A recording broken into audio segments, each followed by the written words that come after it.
Welcome to Blaze News, The Mandate, Day 18. I'm Jill Savage. Happy Valentine's Day, everyone. Tonight on the agenda, the official government website for Doge went live, and the website includes daily updates on the efficiency and waste cuts and a complete breakdown of all agency employees, rules and regulations that have been created by unelected bureaucrats, and the total savings because of Doge. State Democracy Defenders is a 501c4 that goes on offense against democracy deniers who break the law, have filed a lawsuit against Elon Musk and Doge yesterday. The lawsuit alleges that Doge is violating the Constitution and has no right or authority to dismantle entire authorities. President Trump signed an executive order halting federal funds to schools and universities that have a COVID vaccine mandate. And the White House indefinitely limited the AP's access to the Oval Office and Air Force One over its refusal to acknowledge the lawful name change of Gulf of America. Yesterday, Vice President J.D. Vance threatened Russia with sanctions and military action if Putin doesn't agree to end the war. This came after Russia claimed a drone strike on the former Chernobyl nuclear power plant that was a false flag from Ukraine. Zelensky claimed that a Russian drone with a high explosive warhead hit the plant's outer shell, causing a fire. Vance also criticized the European Union's mass migration policies after an Afghan national plowed his vehicle into dozens of civilians in Munich, injuring at least 30. Vance attributed the attack to the country admitting millions of unvetted immigrants. Watch this. An asylum seeker, often a young man in his mid-20s, already known to police, rams a car into a crowd and shatters a community. How many times must we suffer these appalling setbacks before we change course and take our shared civilization in a new direction? No voter on this continent went to the ballot box to open the floodgates to millions of unvetted immigrants. Elsewhere, California Governor Gavin Newsom pledged to veto a Democrat bill that would expand sanctuary laws to prevent state corrections officials from transferring an offender to the custody of ICE, keeping an offender in custody, or sharing more information about the offender at the request of ICE. Newsom's office referred reporters to a previous statement made by the governor, stating that the current laws strike the right balance to support community trust and cooperation between law enforcement and local communities. And in a follow-up to one of yesterday's stories, Reuters released an article claiming that the $9 million that Thomson Reuters Special Services received from the Pentagon was to help protect people from social engineering in the form of cyber threats. But we'll let you draw your own conclusions. And now let's bring in Blaze News Editor-in-Chief Matthew Peterson. We see all these lawsuits, MP, filing in, coming at Doge, right? And of course they are, right? They're the new hot thing right now. So will they actually have any damage? I mean, I think right now Doge is looking pretty good because, as we've said before, and we'll keep saying, they did this the right way. They did this in a very intelligent manner. It's a pre-existing government agency that already is embedded throughout the government, digital services, and they just named it Doge Digital Services. So this is the kind of thing where everyone has their ducks in a row. They're buttoned up. Elon's working for the government. His staffers are working for the government. It's a pre-existing agency, and what they're doing in the court of public opinion is something that literally everyone wants done, which is where's my money going and how's it being spent? And the support that they're garnering right now and the news that they're making every day is massive. There's never been a time in American history that I can remember for anyone alive in which so many people were so happy about real reform of their own government. One of the biggest news stories of the day was J.D. Vance. We played the clip of mass migration, where he's just calling that out by name. He also called out free speech in Europe. He said it's absolutely under attack, and it's so important to go through to have somebody like the Vice President of the United States in Europe at the time call out, hey, free speech is under attack right now. This is one of the most important speeches that's been given in American political history in the last few years. If anyone remembers this day moving forward, it would be because of this speech, because here you had an incredibly articulate vice president, a very intelligent guy, very thoughtful guy, come and announce to the world basically Trump's policy 2.0 and go through, say all the quiet parts out loud that everyone's been thinking around the world.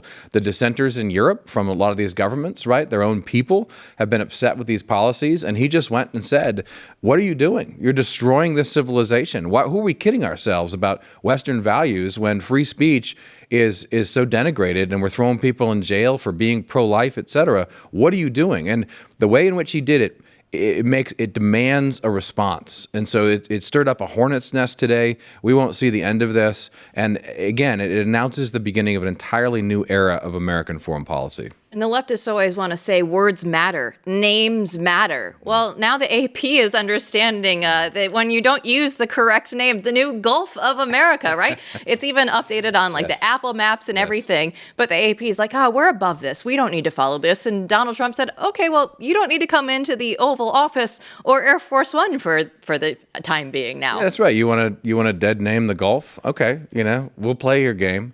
I think this is also the beginning of a new era, the beginning of the 21st century media complex in which these people won't get away with their political, games anymore.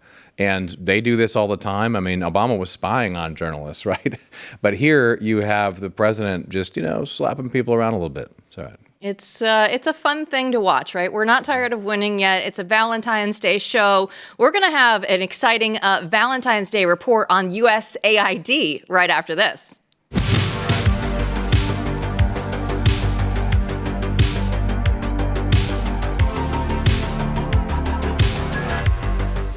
Well, did you know that 85% of the grass-fed beef in stores is actually imported? That's thanks to a 2015 law change. Now they say foreign meat can just be labeled product of the United States just because it's packaged here. That means that your grocery store meat is often full of antibiotics and hormones and seed oils. But Good Ranchers is different. They're 100% American meat. They don't have any of those hidden additives. They don't have seed oils. It's just clean, high-quality protein. And their beef, chicken, and seafood are all born, raised, and harvested right here in the United States, so you know exactly where your food comes from. And their seed oil-free chicken nuggets are officially back. They're the only ones on the market, and they're made with whole cuts of chicken. They're gluten-free, allergen-safe, and packed with clean, delicious flavor that you can feel good about serving. And you can subscribe to a full box of nuggets or add them on to any order. And the best part, Good Ranchers delivers straight to your door, so you can skip the grocery store and get the farm-to-table quality while supporting American farms and ranches. And now, with their New Year, New Meat promo, you can get free ground beef, chicken breast, or wild-caught salmon in every order for a year, plus $25 off with code Jill at checkout. So don't wait, go order now. It's Good Ranchers, American meat delivered. Just who benefits from the USAID funding? Blaze senior politics editor Chris Bedford has a very special interview from Washington, D.C. Take a look. Our guest today is actually pretty well known to me. A special guest, my wife, Sarah Bedford, who revealed over the course of these last couple weeks that it turns out she's actually kind of an expert on USAID. She studied it in college. She wrote dozens and dozens and dozens of pages on it. She ended up giving me her thesis to read through, which was pretty heavy stuff. And one thing that really struck out to me in this whole thing, and why we're talking today, aside from the fact, of course, that I love you, darling, is that how much of USAID money, which is obviously supposed to be going abroad, is actually going to U.S. farms. Now, that makes sense in some aspects, where, of course, if you're going to buy food to send it abroad, don't be buying it from foreigners with American taxpayer money. Buy it from American farms. But since we talked about this, I've seen on left-wing Twitter and Instagram and other places increasing noise about how Trump's moves against USAID were actually hit small farms, hit mid-range farms, hit American businesses. So walk me through what this relationship is, what his point is, and is this an example of a program that actually works, or is this another disastrous American imprint? Well, I guess it depends on what you mean by works, right? Does it work as intended, as written on paper? These programs like the Food for Peace program, which dates back to the 1950s, that's our biggest food assistance program in the world. Is this just meant to address food insecurity in impoverished nations? That's what we hear a lot from the left right now, right? That Trump's moves on USAID are hurting people, starving people who really need this help. So if the intention is to deliver food aid in the most efficient manner possible to the people who need it the most, then no, these programs don't work as intended, and they actually end up costing a lot more money than they would otherwise if USAID went into these local economies and bought the food assistance locally from local producers, stimulating the economies they're trying to help, and then saving a lot of money in the shipping costs and buying more expensive American crops. So buy Haitian rice from Haitians, and then give exactly. it to other Haitians. I mean, a great example of where U.S. food aid at times really suppressed local markets, especially in the wake of the 2010 earthquake, and made it so that the economic recovery for Haiti was a lot more difficult than it would have been otherwise, because USAID helps dump surplus American crops on these impoverished nations. So though the question is, does this help American big agricultural interests? Does this help corporate farms? The answer would be yes. The USAID programs are great price supports for these companies, a lot of which are already enjoying USDA subsidies as well. So if the intention is for this USAID program to act as an agricultural subsidy, then it's doing great, but it's not supposed to be that. It's supposed to be efficiently delivered food aid. So what does this aid do to the economies of these local countries? I imagine a lot of these places that are starving and are starving every year, not just because of some freak event, are more agricultural societies and industrialized societies, the kind of places where it seems like you would want farmers to be able to make a living in order for that society to advance to a point where they don't need USAID anymore to be able to feed their children. Exactly, but economic development in some of these heavily agricultural economies is just not the goal of these programs. You can make the argument that it should be, right? This aid is supposed to be a lifeline for countries as they try to develop, but that's not really what ends up happening with a lot of these programs. Food insecurity in some parts of the world has gotten worse since the U.S. started dumping surplus agricultural products abroad. It used to be that it was just a program designed to get rid of surplus, but now the U.S. government directly purchases crops at prices that are arbitrary, and that it helps special interests in the agricultural sector.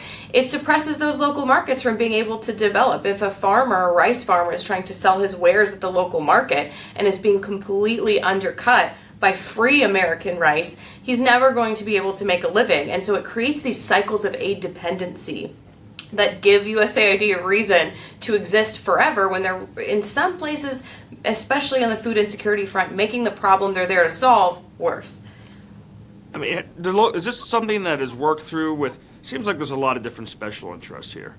So, but if you're the leaders of these countries, what interactions do they have? Do they lobby for this aid? Do they get cuts of this aid? Are there warehouses filled with food that they're selling in this aid? What are some of the incentives that these countries have to accept it? Or is it just kind of that perpetual way that you see people get stuck in a dependency situation? Well, I think the debate has gotten really simplified because everything is sort of over dramatic. When Donald Trump is involved, Donald Trump, he's starving children, he's, Easter egg rolls. Everything's getting a screaming press conference. That's right. Everyone's just being a drama queen over everything that's happening right now. So the debate gets really simplified, and Donald Trump is just cutting off food for starving children. But a lot of times this aid, whether it's medical aid with PEPFAR, whether it is food aid, it's also a way that the U.S. peddles soft power to increase U.S. influences in places where, if the U.S. were to withdraw its presence, Russia or China or another adversarial nation could come in and grow their influence in these developing nations. And that's a totally separate debate about whether that's something America should be doing, whether that's a good use of American taxpayer dollars. I think it's getting lost in the hysteria over the immediate effects of pausing some of this aid. But there are a lot of conversations to be had about what are these tools, what do they mean for the U.S. in the foreign policy context. And Donald Trump ran on and won on a promise to stop spending taxpayer money to chase these sort of nebulous foreign policy goals. So in a lot of ways, what he's doing is consistent with that promise, as well as the promise to cut government spending. It seems like that's kind of a repeated theme of all of this. Is there's no doubt that foreign aid is a useful tool for projection of soft power, but what are we using it for? Are we using it to undermine enemies and promote allies, or are we just using it to push weird, secular, liberal agenda? It seems like we don't even really know exactly what we're pushing anymore. It's not as clear cut as during the Cold War, when the Third World was an actual designation for basically great power playgrounds, places that were unaligned that we just got to pour militias and arms into and ruin and kind of make their countries awful for them. How does this affect cutting off this aid? The farmers are about to get it. I mean, the trade war with Canada has been postponed. The trade war with Mexico has been postponed. But in Trump's first administration, response tariffs on dairy, knockdowns on beef, wheat, those sorts of things were designed to hit Trump supporters in the heartland. Foreign countries look at this and they say, how are we going to hurt America? How are we going to hurt Republicans? Let's go after farmers. How is this sort of stuff going to affect farmers? Or are most of these subsidies going towards these major corporations that have gobbled up so much of the small farmers? Well, that's typically what happens with any kind of agricultural subsidy, whether you're talking about the ones that you normally think of as an agricultural price support from USDA, or whether you're talking about USAID. But you're already seeing lawmakers from Kansas, from Minnesota, where USAID buys most of its food assistance from, making noise about how this is going to potentially impact the local communities there, because the biggest products that USAID buys, in large part because of the shelf stability of them, wheat, soybeans, sorghum, pulse products like beans, those are all grown in the Midwest largely. The agricultural products that get grown in Appalachia, like fruits and stuff like that, is not as much what USAID is buying. So yeah, there could be an impact on the economies in swing states, and that could affect Donald Trump politically. But I think it's important to keep in mind that a lot of these contractors that USAID is working with do tend to be the huge, massive vendors that are getting multi-million-dollar contracts with the government. Family farmers is kind of a misnomer. Many family farms are giant multi-million-dollar operations, but often it is the little guy farmer that gets locked out of any sort of government subsidy when you're having the federal government pick winners and losers in the farm industry like that. It's always the little guy who absolutely loses out. I distinctly remember talking to ranchers in South Dakota who told me that some bureaucrats somewhere in some treaty, international trade treaty, had made it so that they couldn't put grown in the USA on their beef. And it impacted their price because the Brazilians didn't want it. They wanted to be able to ship beef to the United States and not have it compete with United States beef. And what's so shocking about that is if you go to a rich person's supermarket, like a local deli or Whole Foods, you know what farm your steak came from. There's a little description. But apparently it's just the middle class and the working class that aren't allowed to know that their beef comes from America. Fortunately, that's been kind of changed, but it's always the small guys who get hurt the most. How does this, these I know you got to go, so I'm not going to hold you too much longer. I'm not going to grill you too hard. How do these sorts of policies affect consumer prices? I mean, does that mean the price of beans is going to drop out of the market, or is it all just fake? Well, a lot of the prices of U.S. agricultural products can be arbitrary because these subsidies are meant to sort of insulate the producers from price instability, right? So if there is a bad crop year, the concept of agricultural subsidies is supposed to keep farmers from really feeling the brunt of that price instability that comes with the unique risk to farming, because you are so dependent on things outside of your control as a producer, like disease in livestock and plants, or weather, water patterns, things like that. So the subsidies are meant to sort of control for some of those price fluctuations that you'd see from acts of God. But as we've seen from the inflation that since the pandemic, subsidies can't erase all of that instability. And so it could affect the prices if all of these contracts with USAID were to disappear, but I don't think that's going to happen. You already see Secretary of State Marco Rubio talking about maintaining some of these, what he's calling essential aid programs. The Trump administration hasn't spelled out what those are, but I have a feeling with the power of the agricultural lobby and how much hysterics there are about starving children, that a lot of these food aid programs may survive the cost-cutting measures, even though they potentially shouldn't. That is something the Trump administration is going to run up against. RFK and the sugar lobby is going to be one heck of a battle. Sarah Bedford, thank you. Thank you, I suppose. We'll be back with our regular Bedford to unpack the Republicans' surprisingly good week next.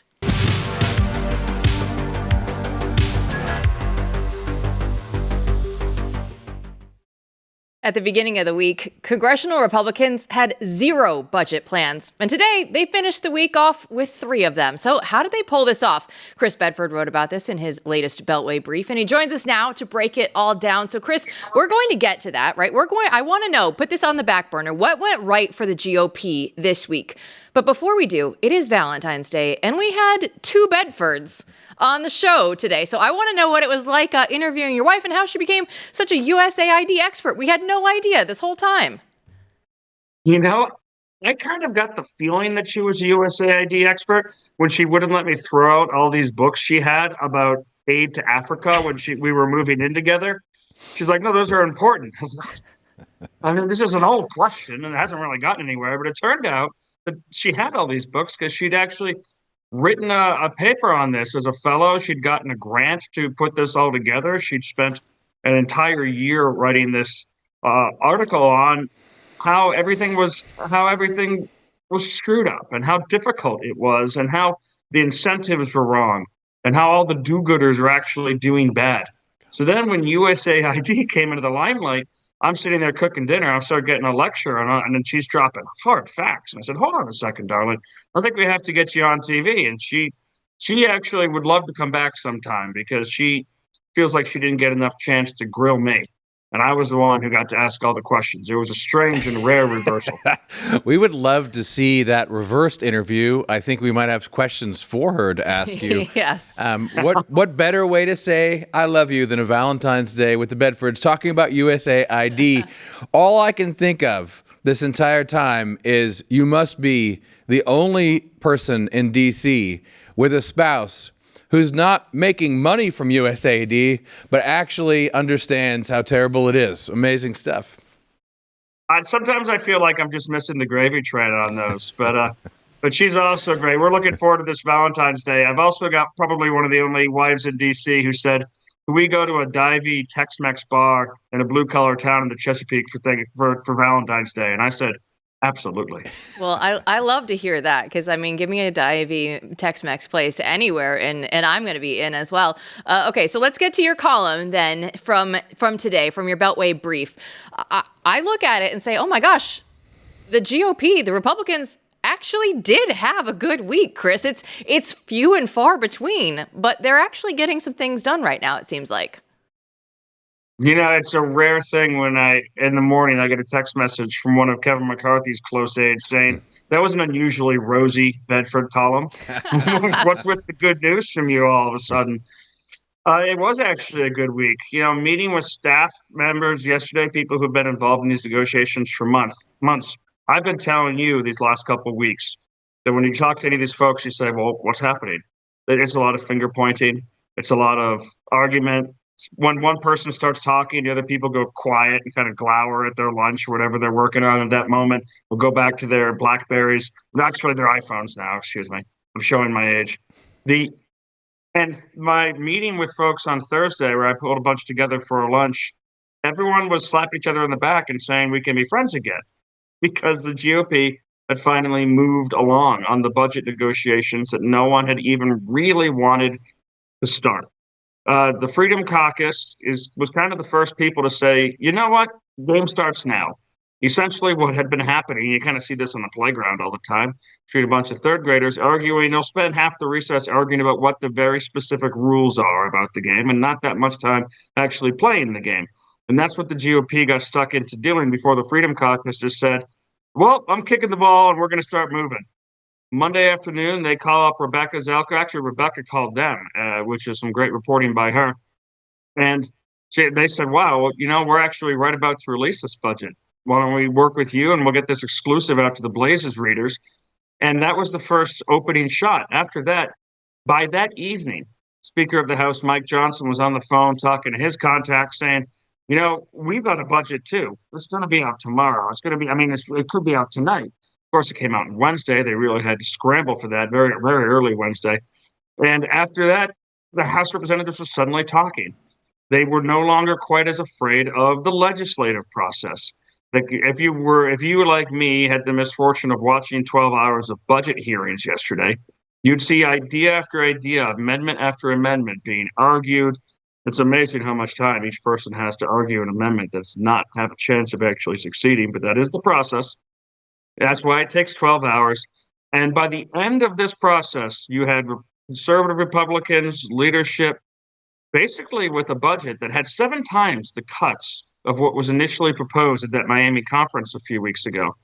And something that, if you look over at Jason Smith, who's in charge of taxes, the chairman of Ways and Means, he's sitting there saying, well, I'm satisfied because the Freedom Caucus, he needs $4.5 million in cuts to the federal government in order to pay for the tax cuts that President Trump wants to make permanent, that most Republicans want to make permanent. So he says, you guys could do that, but if you want to not sink the federal government, you've got to find the cuts elsewhere. And of course, no one ever likes to find political cuts. Basically, only Elon likes to find political cuts. He'll cut it in a heartbeat, but his congressmen and senators certainly do not. So now you've got a budget, you've got a working plan. Now, when I talk to people and say, hey, so is it the gravy train from here? Is this going to sail through? Everyone laughed because of course not. This is politics. This is Washington. Things will go weird. You've already started to see. I saw one moderate Republican or liberal Republican from Pennsylvania come out today and say, well, I can't possibly vote for something that has any changes at all to Medicaid. That's not what I promised the people of my district. Well, I got news for him. He won his district by 2 points. Donald Trump won his district by over 8 points. So maybe he ought to be paying attention more to what the president's asking for. He's obviously more popular than this congressman with 1,000 Twitter followers. But these are the sorts of arguments you're going to start going back and forth now as they try to hash it out, they try to negotiate, and they try to move forward. And the other good piece of good news for the Republicans, beyond the fact that everyone's now all talking to each other, which is important and rare, surprisingly rare considering they work next door to each other, is that another Democrat announced that she would not be running for re-election in the midterms. This was a map that initially could have been a little difficult for Republicans to make gains of any kind. It's starting to look like a map for Republican where Democrats are going to have to spend a lot of money to fight in an open seat in Michigan where they didn't expect to do that before, an open seat in Minnesota they didn't expect to actually have to do that before, where they're going to have to be defending John Ossoff.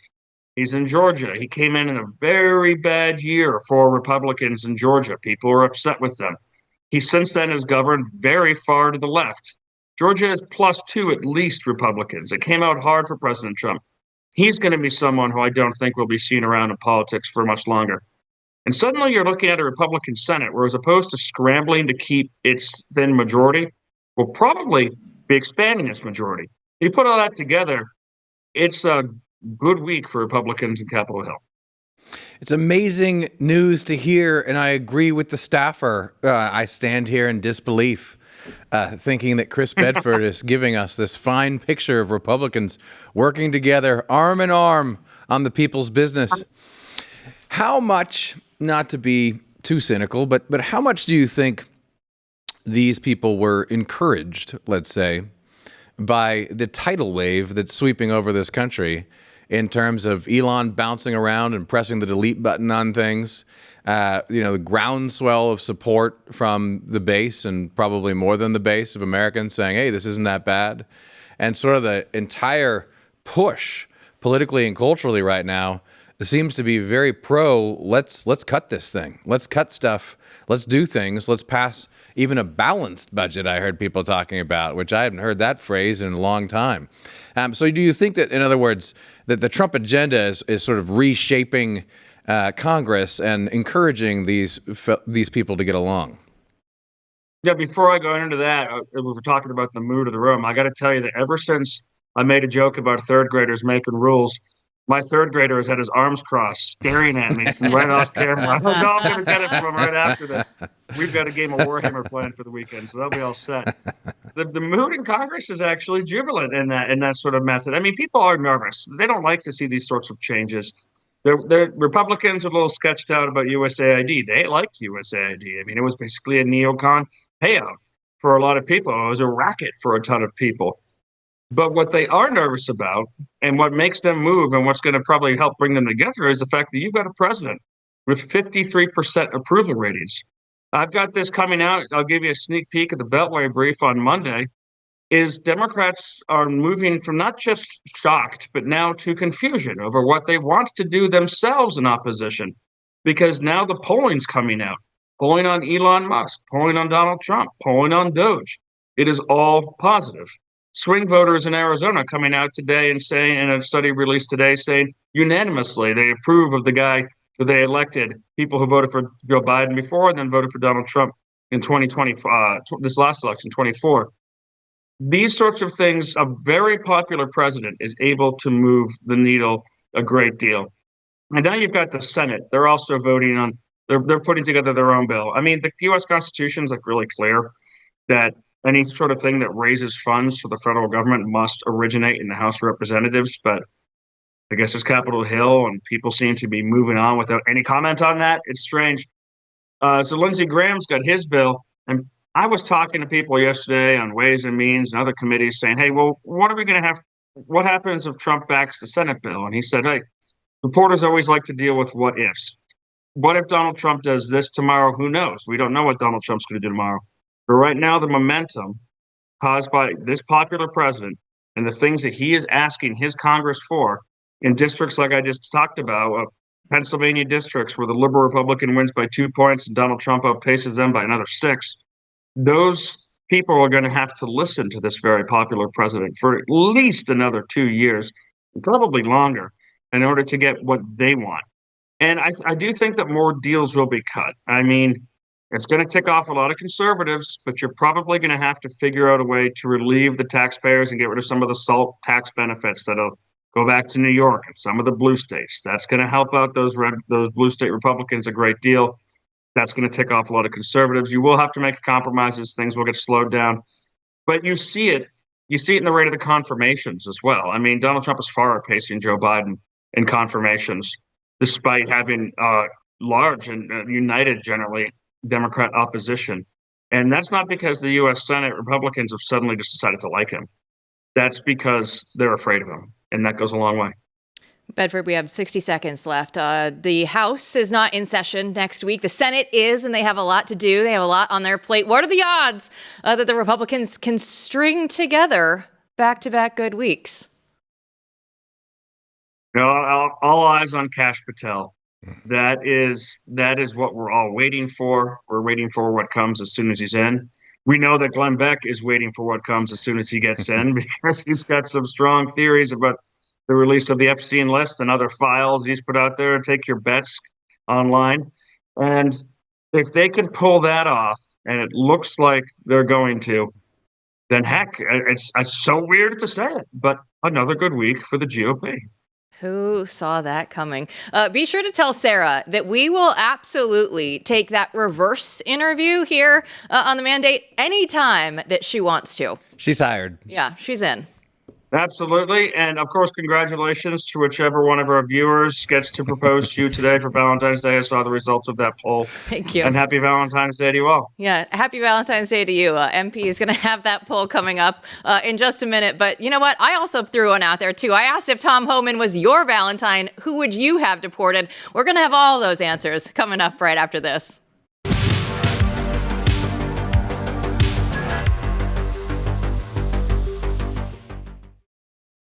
Well, today is Valentine's Day, and you can tell that there is a new administration in the Oval Office because the official White House put this on X earlier today. It says, roses are red, violets are blue. You come here illegally, and we'll deport you, with a picture of Donald Trump's face and Tom Homan's face. MP, when I saw that today, I loved it so much. And that's just the spirit of this Valentine's Day. I mean, it's hard to believe these things are happening in real time, but it is. You just have to enjoy the ride because this is, again, unthinkable. It's hilarious. It's a wonderful day. Yeah, we would have stuff like that out on the internet before, but it wouldn't ever have come from the official White House account. So with that in mind, I took to X and asked everybody today what they thought. If you could deport one person, who would you deport, right? Tom Homan has done a ton. Donald Trump. All right, here are your best responses. We start with Anton. He says, Ilhan Omar, and her brother husband. This has been a very, very popular answer today.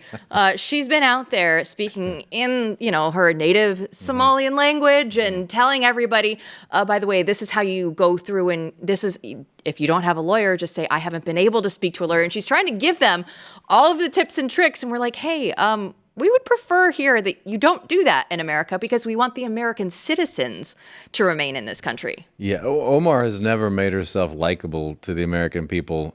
She is a radical lunatic in many ways, and not very surprising given what she says and the arrogance that she displays.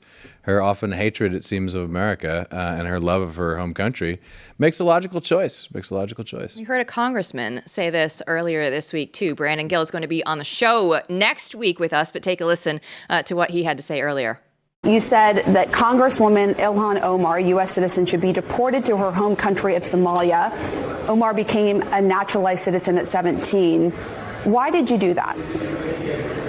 Listen, my colleague Ilhan Omar, she is an American citizen.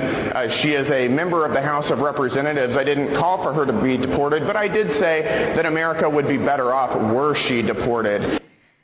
We'll take it either way, MP. I mean, this guy is one of my favorite people in Congress right now because he keeps on saying stuff like this. And why not? He's great. And he's the youngest Republican in the House. Yeah, it would be better off without her. That's what I said. Let's go with that one instead. Jim Bicknell actually put in celebrities, even the ones who were born here. They hate America so much. Leave. I'm with that. I'm with Jim on this one. All the celebrities that go through and say, "Oh, I'm going to leave the country if Donald Trump gets elected," they're all still here. No, they're just screaming to keep their jobs and to make everyone in charge happy, and it's always pathetic. It's such a worm-like behavior because I don't think a lot of them even in the beginning believe this stuff. But you do get sick of it. America's very sick of aging celebrities telling them how to think, and you could see the joy that many people would feel if you put them all on a plane and said, bye-bye, you got to go somewhere else. The ancient Greeks would sentence people, they'd banish them, make them leave when they thought they were too dangerous or annoying. And there's a certain logic to this age-old practice, I have to say. And Sean Lulofs is rounding this out. He says Soros, deport him to one of the 7 countries that have an active warrant out for him. Sean is going after Glenn Beck's heart today. Oh, yeah. People need to remember, I think our audience knows, but George Soros, one of the first people those organizations attacked was Glenn Beck. He was demonetized by the mainstream media, quote unquote, for going after Soros and saying obvious things like 10 years ago. Was it now? It's unbelievable that these people are allowed to continue doing what they do. I think it's not even a joke anymore. I think people are thinking more seriously about who we let in the country and who we let stay here. George Soros, the billionaire that the leftists love to have power over anything and everything. But if unelected George Soros, the name of Elon Musk, they have a much different viewpoint today. Oh, yeah. MP, I was not the only one that actually put out a poll for the audience today. You did so right. as well. Oh, right. I got in on the fun. I thought of a question, and so I did put this question out there about what the Blaze should give this host who sits next to me every day, Jill Savage, for Valentine's Day. What should we do? And it was interesting. I think a lot of people, maybe in your honor, were just saying ending the Fed, I did put that out there. So that might have skewed the poll. I did say, for what it's worth, I voted to end the Fed. Chocolate, basic, classic, right? Oh. Mass deportations bouquet. I hear that they're making a lot of beautiful mass deportations bouquets. Many people are saying. I think that would be very appropriate for Sarah Gonzalez, who has the mass deportations counter at the bottom of her show every single day. So I think that might be a Sarah Gonzalez choice. That's probably true. I think there's one real favorite choice. I don't know what these numbers say. Elon Musk says Vox Populi, Vox Dei, like the voice of the people is the voice of God. I don't believe in that. I think that the real choice here, the real fan favorite, and the real answer is to have a random fan propose on air. And I don't just say that because I made it up, or it's something that the people really want to see. I say it because it's happened before. It's happened in the past. It has happened in the past. Let's go ahead and watch it, because I know that we have the clip from a few years ago on the Steve Deace show when somebody actually did propose to me. Well, in 2023, I will head down to one of my favorite cities in the world, Nashville, Tennessee. I'll get some of the best smoked brisket tacos in the entire country at Judge Bean's in Brentwood, and then I will knock on every door, ring every bell until I come face to face with Jill Savage. Then I will drop to one knee and ask her to make me the luckiest man on earth. And she'll say yes. If you don't watch the Steve Deace show, that is Paul Alexander. He ran Tulsi Gabbard's presidential campaign back in the day. And there has been a years-long now, I say fomance. At that point, when Paul proposed to me, that was in 2022, I'd never even spoken to the man. 0 words. And yet, there I was, watching this unfold like everybody else, just, on my couch and going, oh no, what is happening right now? Is Paul on a watch list or something? Or is he still, is everything all right? He doesn't know where I live. He doesn't know my address. So I think that we're still okay. But if you're wondering if that's really awkward to see, yes, it is. And that's why we brought it to all of you today. I hijacked the conversation. I think that the random fan proposal on air is something that we're going to keep in our pocket and save, so you can help me out with more on that in the future. I think the mass deportations and the Fed are something that really we hope the government will do for you. So here at Blaze, oh no, we went with the basic. Oh, thank you so much. And we got you some chocolate. I'm actually really excited right now. I really didn't think I was going to get anything, so thank you, Matthew Peterson. You're welcome. It's a good Valentine's Day. Yes. Good Valentine's Day. And you're lucky that I didn't have more time to find videos of fans proposing to you, because we would have done that. I completely believe that you would have tried to embarrass me at the full extent that you possibly could have. So I'm going to now use this time to segue into your final thoughts that we have, because we have so many bright young achievers out there that we need to highlight in the Trump administration, because there are some people that are doing great work right now. Yeah, this is one of the most heartening things that I want to just, take a camera with me or record my phone calls, right, when I go out and about to Washington, D.C., or just, talk to people that I haven't talked to in a long time who were former Claremont Fellows when I worked there. Every day that goes by, and I want you all to know this, I just hear that another incredibly talented younger person is now in the White House or in the administration somewhere. And we're going to be doing more work to show you who these people are, what they're like, and what they're doing, because the rest of the media won't. And that's why it's so important to subscribe to Blaze and join us on this quest to build really the alternative media universe that we need. Because if these people, these bright young people, were on the left, that they would be in the cover of magazines and people would be talking about how great they are.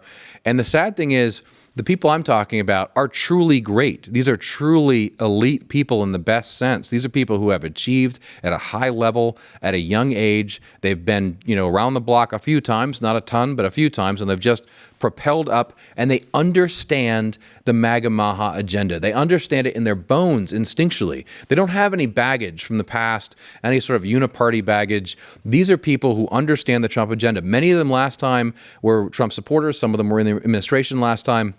And back then, the difference was that people in Washington, D.C.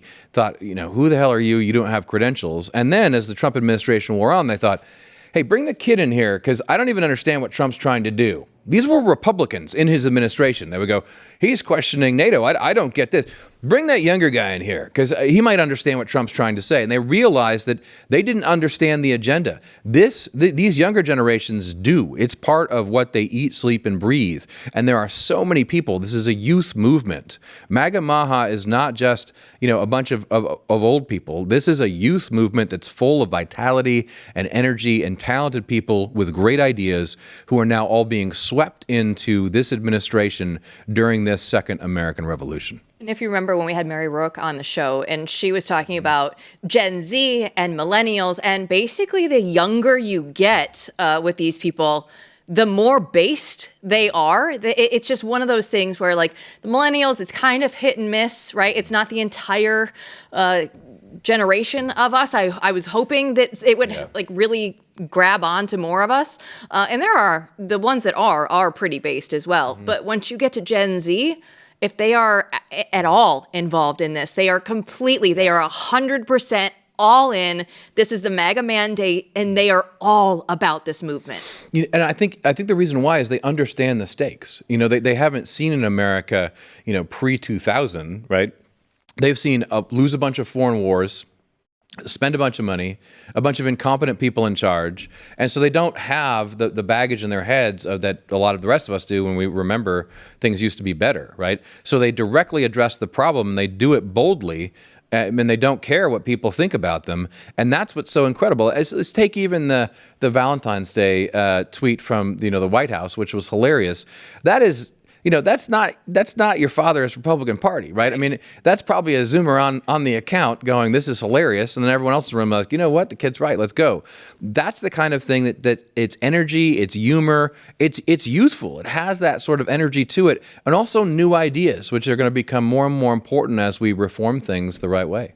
Yeah, I love the edge that is there right now in the Republican Party. And it's important to have something that is leading, as we were talking about yesterday, right? You don't want to follow the left and what they've done and the agendas that they've set, the words that they use, the tone that they use. We need to go through and build something entirely different. And this is another example of that. Yeah, and it has to have the happiness and joy of youth to it, too, where there is the joking around, the sort of eternally young, happy warrior. I mean, that's the energy right now, and it's contagious. It's great stuff.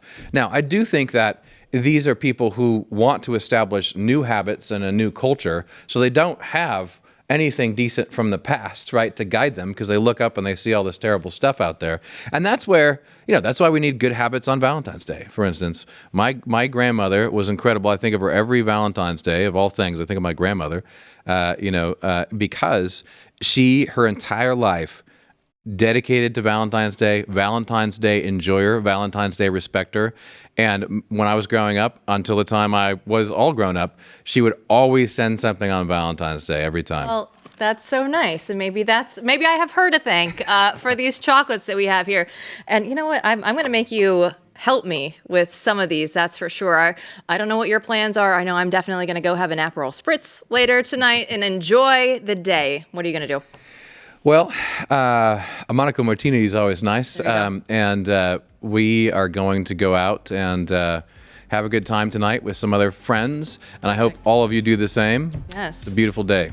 Everyone, happy Valentine's Day. And you know what? The MAGA mandate will continue back here on Monday. Have a great weekend, everybody.